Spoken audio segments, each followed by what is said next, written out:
We did just go through the MTGO League results, and that was a lot of fun.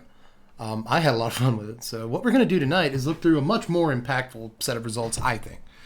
And that is the Crokeyz tournament. There were over 300 entrants to this tournament. I believe that if you total up the entrants to every tournament so far this season, the total number of entrants in those tournaments roughly equal about how many people entered the Crokeyz tournament. So, at least up until the Crokeyz tournament took place. So that's a big tournament. It's so many people. So pretty good, I guess. I don't want to say sample size because that's kind of an incorrect usage of that term, but that is a whole lot of people. It's so many people. Thick field. Thick Sally field. Mental image. If you wanted that. Actually, I'll take it. But still. All right, Sally. But still, these are fairly important results given how many people attended the tournament and blah, blah. And I think they say a lot, but I'm not going to look through, like, all of these. I don't want to do that to us, right? Because there's a lot of repeats here, which we will discuss a little bit. But there are a few special decks, I guess, that I'd like to call attention to first. I feel like the results are kind of interesting here, not only to see what some of the top decks are, what perform the best, but also to see some of the weird stuff, right? There's some weird stuff in here that I want to highlight. So let's quickly look at the number 1 deck, which is also the number 2 deck without too many changes. There are some different slots between the number 1 and 2 decks. These both got 11 wins. There are some differences, but really not too many. Can I just grab myself and put myself up here and then do one of these? Yes, I can. Look at that. You don't have to see ads ever. I'm not going to make you do that. I'm also bigger now. Hello. Hi. I'm bigger. Can my attractiveness level survive being this big? I think so. Maybe. I'm sorry if I'm grotesque to you.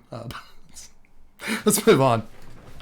Look at this first deck. This is kind of Esper Planeswalkers, which we have seen before, right? Kaito Shizuki, Wandering Emperor, Lolth. This deck is stupid. This deck doesn't do anything new. Come on, Meathook Massacre. I do want to point this out. Not every Esper Midrange deck at the tournament was playing Meathook at all. And some were playing a 2-of Meathook. So it's worth noting that the 2 decks that finished first and second place respectively were both playing the full playset of Meathook Massacre. I think that's an important lesson to take home. But this deck also has Vanishing Verse, Old Bloodchief's Thirst, just stuff that you've seen before. However, ton of stuff that maybe we haven't seen before. I feel like there is some weird evolution in this deck, right? Now we've seen the 4-of Rafine in these Esper mid-range lists before, but look how much we're doing with this Rafine. We've got 2 Fairy Vandals in this deck. So whenever Rafine connives, the Vandal gets bigger. We can flash it in. That allows us to kind of play at instant speed for the first couple of turns. This gives us another 2-drop. It flies. That means it can fly over and kill Obnixilis on curve, or at least do some more damage to it. All of that is kind of cool, right? It's a lot of interesting spots for Fairy Vandal right now, but it's also got 2 Null Priests of Oblivion, which is just kind of amazing.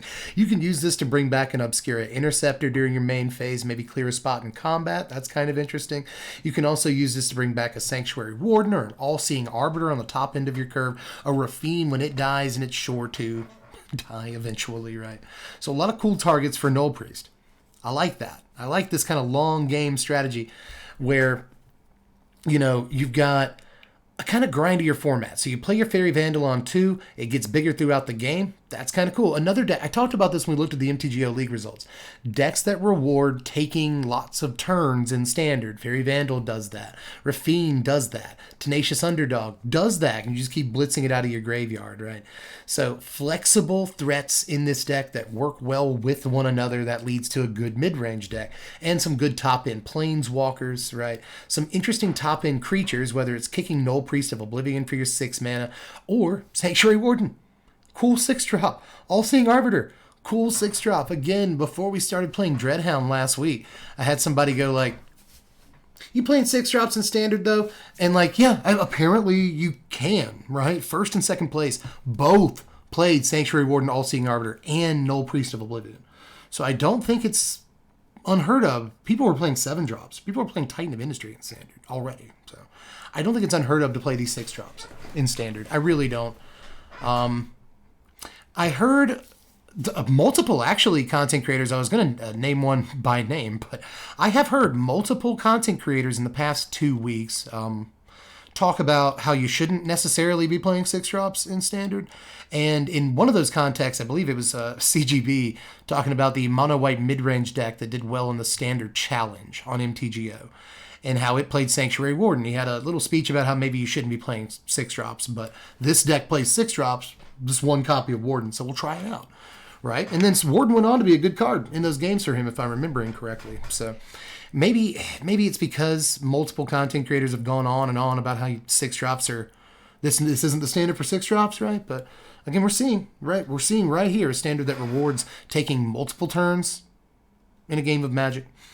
A standard that rewards playing these high drops, these 5 drops, these 4 drops, these 6 drops even. So, and again, these are the best decks. And Meathook Massacre is often, right, a 5, a 6 drop as well. So you've got Duress in there.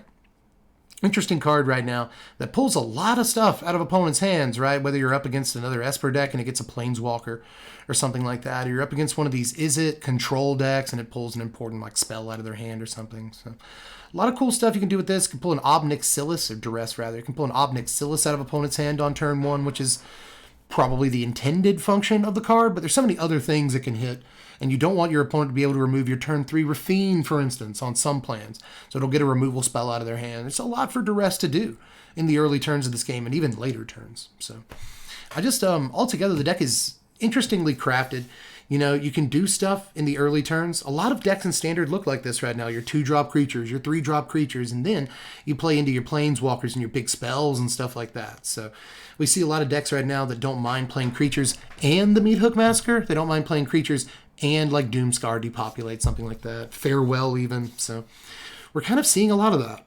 You know, decks that create a lot of value so they can sweep the board and then get back on board relatively easily. Or maybe they've got a few creatures on board, but they have to sweep the board with the Meathook Massacre, get that value, and then they can just use one of the Planeswalkers they already had to start getting value back on board. So, you know, these decks can usually reset to a favorable board state for them, even though they play creatures. So a lot of cool stuff going on with these. Kind of I don't want to go as far as to say toolbox or anything, but, you know, a lot of these creatures, specifically the creature package, do something in multiple game states, whether you're playing against Obnixilis or whether you're just trying to play to the board against a control deck or something. You know, these cards have sort of different modes of play. So I really like this Esper midrange deck, and I think there's a reason why it not only came in first and second place, but it's also well represented in the results past that. Esper midrange, Esper midrange, Esper midrange, Esper midrange, Esper midrange. These are all winning records, right? 6 wins. So very well represented deck here. And again,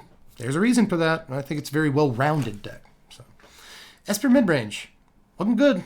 But this Mardu midrange deck is interesting as well. This deck went 10, 1, and 2. It actually drew twice, which you very, very rarely see. But it's a cool little deck right here, you know. I expected this to be the Mardu midrange deck that plays Elspeth Resplendent and Obnixilis, but it doesn't do that. We do have Elspeth Resplendent in here along with Wandering Emperor as only a 2 of. A lot of what this deck is doing is in the creature package, right? 4 Graveyard Trespasser, good against all the graveyard shenanigans right now. 3 Luminarch Aspirant, doesn't find room for 4. 3 Tenacious Underdog. 2 Skyclave Apparition. So, like, really weird numbers here, but notice this is another deck that works with Lisa. A lot of them have been Esper so far. This one is Mardu. Lisa is quietly seeing a fair amount of play in the early days of SNC Standard, right? If we're in a mid-range format, then a card like, you know, Nightmare Shepherd, one of these, you know, Luminous Broodmoth, one of these, turns out to be like really, really good in a format that is a little slower, a little bit more focused on mid-rangey creatures that get value. Lisa turns out to be great in a format like that. So we've seen Lisa a little bit here and there this format. It doesn't surprise me. You know, it's really good with Skyclave Apparition. It's very good with Valky because it sends Valky back to your hand when Valky dies. You can play it as Tibalt. That's cool. Luminarch Aspirant, it's obviously good with keep your Aspirant on the table. Graveyard Trespasser, keep getting triggers off of that. So it's just like, Lisa's a really cool 5-drop option for the deck, but it's obviously just a 1-of. This is more of a Fable of the Mirror Breaker deck because Fable is also good with Skyclave, right? Fable is good with sort of Legion Angel depending. It's good with Aspirant. It's good with Trespasser to get the extra triggers. So cool stuff here. And there's some spice as well. The 1-of Humiliate. This looks like from a deck building perspective, I have built my entire deck to 59 cards. I have one slot left. What do I need? Do I need a 2-drop, you know, whatever? Usually you see Humiliate, if you see it at all. You see it in decks with 1-drops. So you can go 1-drop, Humiliate. But I can see in this format playing up to your 3-drop, and then on turn 4, you cast Humiliate to get the Meathook Masker out of their hand. They've waited a while to cast, or the Planeswalker out of their hand. They can't cast till 4 or 5, right? So, you know, I think that Humiliate is kind of interesting right now and could probably lead to some just blowouts. Honestly, it could. So it also gets a good, you know, package, Vanishing Verse, Hagra Mauling. So Humiliate could technically be good on turn 2, even if you don't have a creature. If you have this in your opening hand, you don't have a better 2-drop, then you could, against an Ob Nixilis player, just try to grab the Ob out of their hand. So, you know, again, kind of flexible. Cool stuff about this. It even plays a Celestis, which is a sneaky way to draw cards. Also a sneaky way to get a turn 4 Elspeth Resplendent and go ahead and hit like a Graveyard Trespasser, put a shield counter on it. It seems good. It seems like some cool plays in this deck. And note that the first 3 decks leave, you know, numbers 1, 2, and 3 in the top 8 have all been like very much firmly mid-range decks. So I don't want to hear that mid-range can't live in Standard, because there's so much of it in this format right now, or at least at this tournament, and the MTGO League results really shaping up to be a mid-range format. This Jeskai control deck is not something you haven't seen before. It's a Hinata Goldspan Dragon deck that plays Magma Opus and March of Swirling Mist. You've probably seen this, I would imagine. This Jund mid-range deck is bound to be an important deck in the format, but I want to point out that even though I didn't say this about the Esper decks, there's a delineation here, there's a difference. The Esper decks had a fair amount of representation in the higher tiers of this tournament, the top 8, the top 16. Jund was less represented in the top 16. Now, it could be because the pilots had bad days and blah, blah, blah. It could be. Or they just had bad matchups. There's a lot that could contribute to that in the space of one tournament. So again, I don't want to use the term sample size here. It's just one tournament, right? No matter how many people attended. More people attending reduces the chance that you see things like, you know, oh, all the pilots just had bad days, but it's still, you know, that could be a contributing factor at least. So keep that in mind. Keep that in mind. But still, Jund is less represented in the top 16, top 32 than Esper is, and Jund is far more represented towards the lower tiers. That is also because a lot of the Jund lists are different. I haven't panned down yet, and a lot of you are probably screaming at me, on YouTube at least, and on Twitch for that matter right now. But, you know, maybe that's because it's harder to find the perfect Jund list. The Esper lists kind of build themselves, even though they're all very different as well, right? But it may just be harder to find the perfect Jund list, and we're not at the solved Jund deck yet, right? But, you know, a lot of people took a swing at Jund because of the Ob Nixilis Esika's Chariot combo. Talked about this before, right? You can use the Chariot to copy the copy of Ob Nixilis because it's non-legendary. So it's a token too, so, you know, copy of the Chariot seems good. It's also a Fable of the Mirror Breaker deck, seeing a lot of this card lately. Fable is also very good with Bloodtithe Harvester. Bloodtithe Harvester also just happens to be good with Ob Nixilis because you get some value out of it. Right. And it's just good if you don't get your Ob, too. 2 mana, 3 power guy. It's removal sometimes, you know. Just a fine card. But just, you know, a lot of cool stuff here. Fable of the Mirror Breaker works with a couple of our key creatures. We've got Planeswalkers in these sort of, you know, Lolth, Sorin, right? So sort of in the mid-game, we got our Planeswalkers. Ob on turn 3, Sorin turn 4, Lolth on turn 5 is a curve that a lot of people probably scoop to. 1 copy of Workshop Warsheep, 1 copy of Titan of Industry, because this deck has some ramp, right? It's got Fable of the Mirror Breaker, so just a tiny amount of ramp here. And it is bound to get into later games. So it's nice to have these draws in late games like Titan of Industry where you can actually use your mana. And it's obviously kind of hard to resist playing a one of this card when you're playing Fable of the Mirror Breaker in green mana, because, you know, imagine copying this every turn with Fable. It seems pretty good. So it's an interesting Jund deck. Not quite Jund ramp. Although I've thought before that maybe the secret lies in like finding the proper balance between like Ob Nixilis, ramp. So a lot of these decks are trying to play Titan of Industry, these Jund decks. Some of them play up to 3, but they don't really have too much ramp in them. They're not even playing like this deck, this Jund, but it's not playing like Binding the Old Gods or something. You know, these ramp cards you think it might play. But no, doesn't do that. Now, what are we going to look at next? Esper mid. Oh, yeah, this is one of the first weird decks that I wanted to look at. This is mono white mid-range.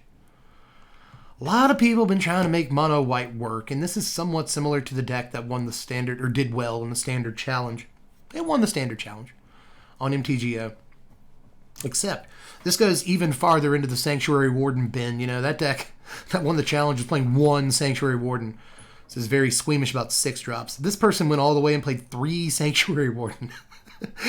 this feels like a fun card right now, man. And it keeps popping up and stuff. I don't want to say that it's like a real card in Standard yet, but it does keep popping up and stuff. And people keep playing it in more numbers. It's 3-up Sanctuary Warden in this deck. That's how good it is.